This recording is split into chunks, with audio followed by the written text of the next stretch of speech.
Otep, bien-aimés frères et sœurs, vous connaîtrez la vérité et la vérité vous affranchira. Ça, c'est pas moi qui le dis, c'est la Bible qui le dit. Mais moi, je vous dis mieux. Vous connaîtrez la vérité historique, notamment celle de vos ancêtres kémites, et vous aurez une vision globale de ce que c'est que la vraie souveraineté politique. J'ajoute, vous reviendrez à la spiritualité africaine ancestrale et vous comprendrez les enjeux de l'indépendance économique. Et pour terminer, vous accepterez votre identité culturelle kémite et vous obtiendrez deux choses. La première, c'est la paix. La seconde, c'est le développement, à une condition. L'unité de toute l'Afrique noire, l'unité de tous les Noirs du monde entier.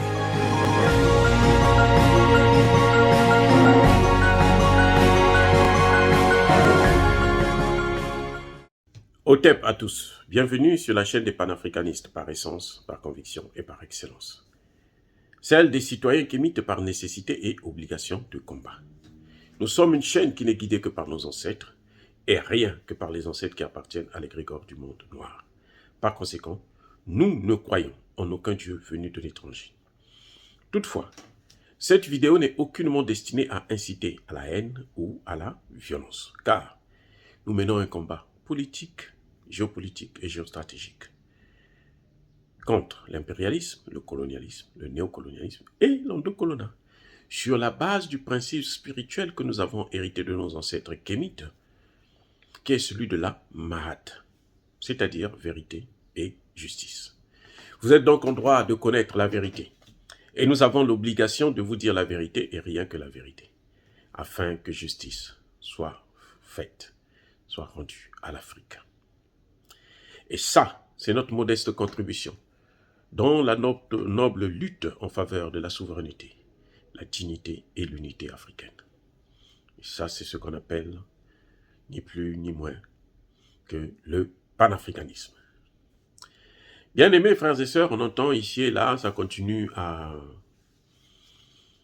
déferler la chronique, les gens continuent à débattre sur la situation du Mali, du charnier découvert en Gossi, auquel on accuse les soldats russes.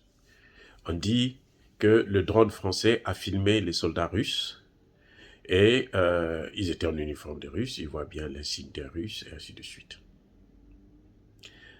Je trouve ça très ridicule que des Africains continuent à débattre sur quelque chose qui soit sans importance.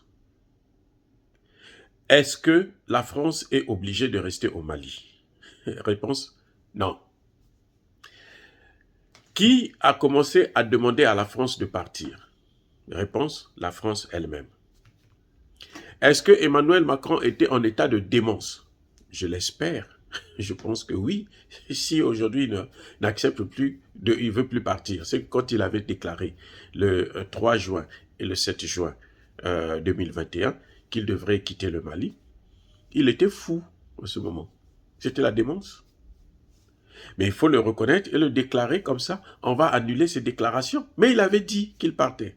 Maintenant, on leur dit de partir le plus rapidement possible. Ils cherchent des raisons. Ils prennent des drones. Pendant 9 ans, ces drones n'ont jamais vu un seul djihadiste. Jamais vu un seul djihadiste.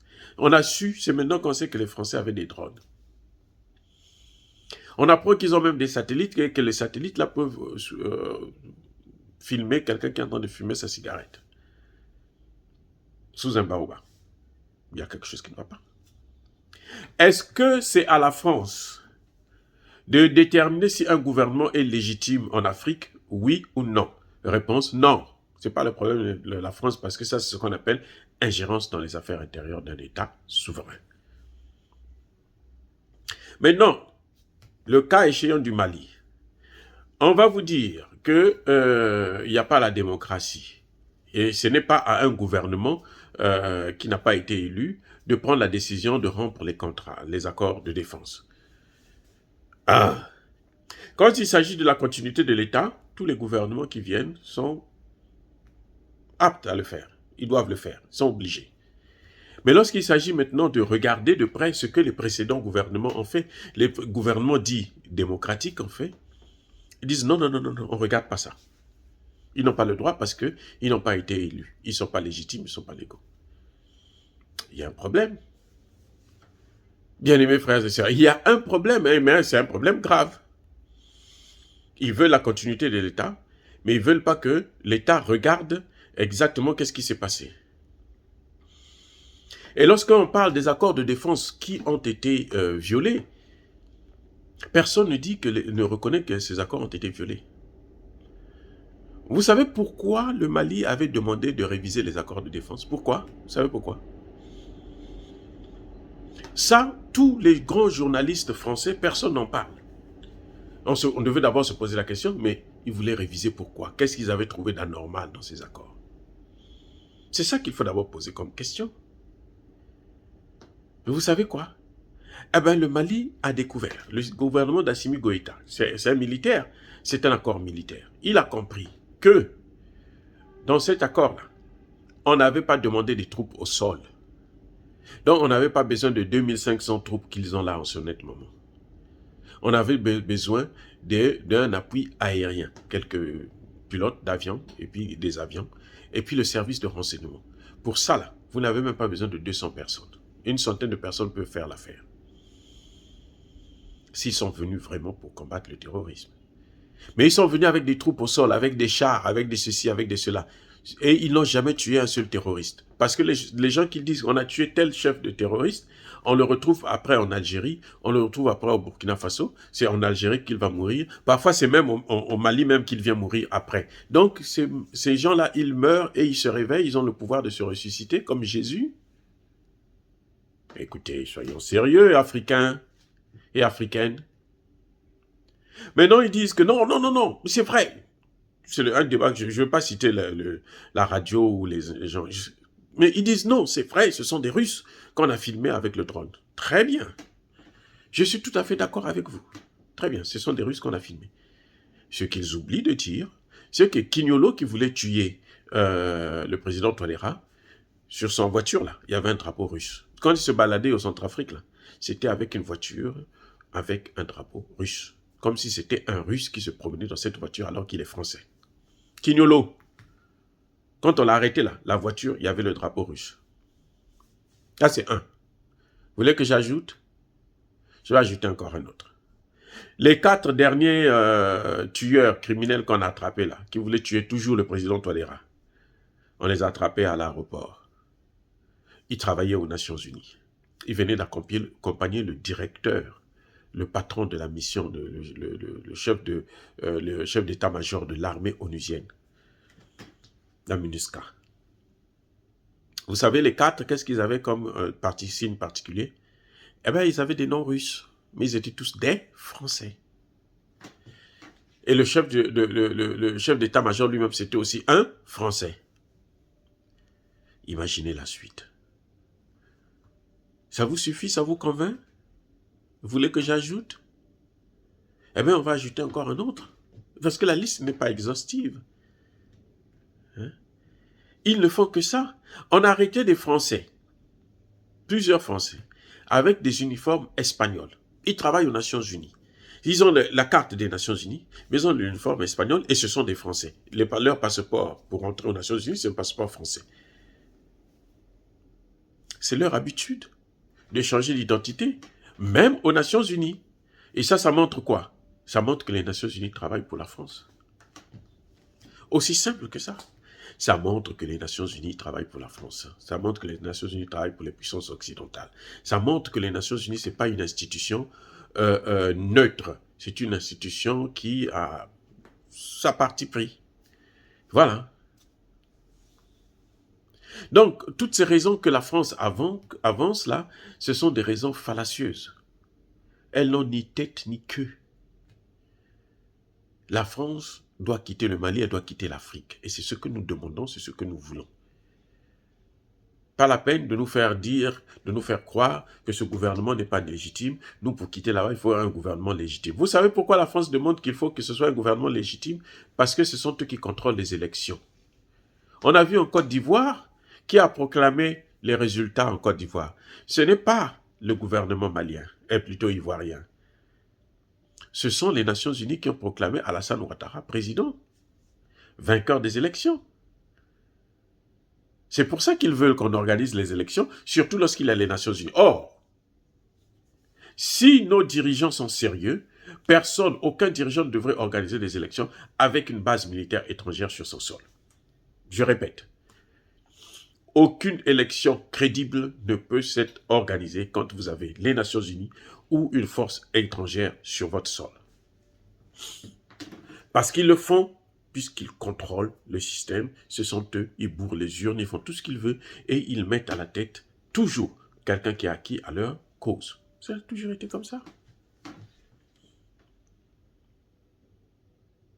Donc, ils ne peuvent pas se plaindre. La légitimité d'Assimi Goïta, ce n'est pas forcément par les élections. Pendant 30 ans, le Mali a organisé des élections. Les ATT, les IBK, tous sont passés, ils ont été élus. Il y avait toujours l'instabilité. Il y avait toujours le terrorisme. Donc, ce n'est pas l'élection qui neutralise les terroristes. Écoutez-moi bien. L'élection en soi, l'élection qu'elle soit démocratique ou non, ce n'est pas elle qui neutralise les terroristes. Ce n'est pas elle l'élection qui mène la guerre contre le terrorisme. Ce sont les dirigeants, c'est l'armée, ce sont les populations. Ibeka n'a pas moins été mal élu, il a été élu démocratiquement. Mais Ibeka n'a pas su, quand les Français, l'armée malienne achetait, le gouvernement malien achetait des armes à la France, vous savez ce que la France leur envoyait? Des armes en carton. Vous mettez une tige d'allumette, ça se brûle. Ou elle n'envoyait pas du tout. Elle prend l'argent, elle n'envoie rien. C'est ce que la France a toujours fait avec le Mali. C'est pour ça que l'armée malienne est faible. C'est pour ça que nos armées sont faibles. Parce que c'est elle qui organise, c'est chez elle qu'on va acheter les armes. Et j'espère maintenant que les présidents africains, les dirigeants africains ont pris de la graine. Ils ont compris qu'avec la France, ce n'est que le chaos. C'est la corde au cou. Donc voilà, bien-aimés frères et sœurs, on ne peut pas continuer à débattre sur Ngossi. Ngossi, c'est une affaire close. Ce sont les Français qui sont à l'origine de ce charnier. C'est clair et c'est net. Ils ont magouillé, ils ont fait toute une histoire là-dessus. Ils ont inventé, ils ont créé. Ils vous disent que, voilà, les corps, ce sont les Russes qui ont tué ces corps-là. Très bien. Mais les corps étaient en état de décomposition très avancé. Donc, ils étaient là depuis très longtemps. Vous savez que le même jour que l'armée malienne a reçu cette base-là, ils ont été attaqués, alors que les Français n'ont jamais été attaqués, tout le temps qu'ils étaient là. Pourquoi? Parce que les Français travaillent avec les terroristes. Parce que les Français sont eux-mêmes les terroristes. Ceux qui les avaient attaqués là, ce sont des Français. Et ce que je veux vous dire aujourd'hui, c'est que vous devez savoir que lorsque l'armée malienne donne des assauts contre les terroristes, il y a des Français qui meurent aussi. C'est pour ça que vous les entendez dire, combattre tout ça, se plaindre. Parce qu'il y a des officiers français qui meurent. On les neutralise aussi avec les terroristes. Puisqu'ils dirigent les combats. Il y en a plein qui meurent. C'est pour ça qu'ils ne veulent pas. Ils sont là, ils veulent que les Nations Unies restent là. Comme ça, les Nations Unies vont continuer à empêcher l'armée malienne de faire son travail. Les Nations Unies doivent partir. Je ne suis pas d'accord avec Choguel Kokala Maïga qui pense que les Nations Unies peuvent encore rester 1 an. En principe, juin, le mois prochain, ils doivent arrêter leur mission et partir. Et le Mali respirera, le Mali sera capable de combattre le terroriste seul. Vaut mieux ne pas être accompagné que d'être mal accompagné. Aussi simple que ça. Donc voilà, bien-aimés frères et sœurs, nous sommes une force tranquille. Yaba colère veille, Yama lebe. Soyez bénis par le Dieu de nos ancêtres kémites. Notre seul objectif, c'est l'épanouissement de l'Afrique. J'ai dit.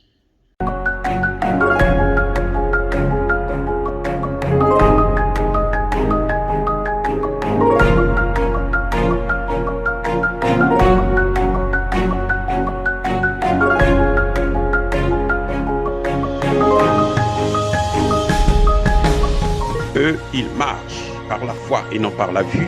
Mais moi, je vous conseille vivement de marcher par la connaissance scientifique et historique, notamment celle de nos ancêtres kémites, par les 5 sens et par l'intelligence. Hotep, vive l'Afrique éternelle et que Dieu vous bénisse. Abou Apia.